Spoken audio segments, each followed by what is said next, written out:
இந்த உலகத்திலே ரொம்பவும் ரேரான பிளட் குரூப் என்னன்னு பார்த்தா அது ஏபி நெகட்டிவ் பிளட் குரூப் தான் சொல்லுவாங்க. ஆனால் அது உண்மை இல்லை. பில்கேட்ஸ் இந்த ஒரு தப்பு மட்டும் பண்ணாமல் இருந்திருந்தார்னா அவர் தான் உலகத்தோட ஃபஸ்ட்டு ட்ரில்லியனரியாக இருந்திருப்பார். அப்படி அவர் என்ன தப்பு பண்ணார்னு உங்களுக்கு தெரியுமா? இந்த உலகத்தில் ரொம்பவும் அதிகமான கொலை செஞ்ச நபர் ஒரு இந்தியர் தான்.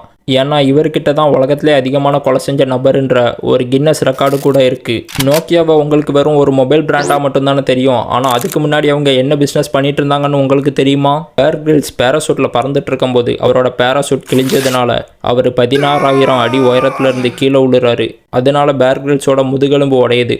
டாக்டர் சொல்கிறாங்க அவரால் திருப்பி நடக்கவே முடியாதுன்னு. ஆனால் 2 வருஷம் கழிச்சு பேர் கிரில்ஸ் ஒரு பெரிய சம்பவம் பண்ணார். அது என்னன்னு உங்களுக்கு தெரியுமா? இதே மாதிரியான இன்ட்ரெஸ்டிங்கான விஷயங்கள் எல்லாமே ஒன்றா சேர்த்து ஒரு வீடியோ போட்டால் அந்த வீடியோ வெறும் 2 நாளில் 2 வியூஸ் தான் போயிருக்கு. அந்த 2 வியூஸ் வேறு யாரும் இல்லை, ஒன்று நான், இன்னொன்று நம்ம நண்பர் முத்து. அந்த வீடியோவோட லிங்க் கீழே தான் இருக்குது. டைம் இருந்தால் செக் பண்ணி பாருங்கள்.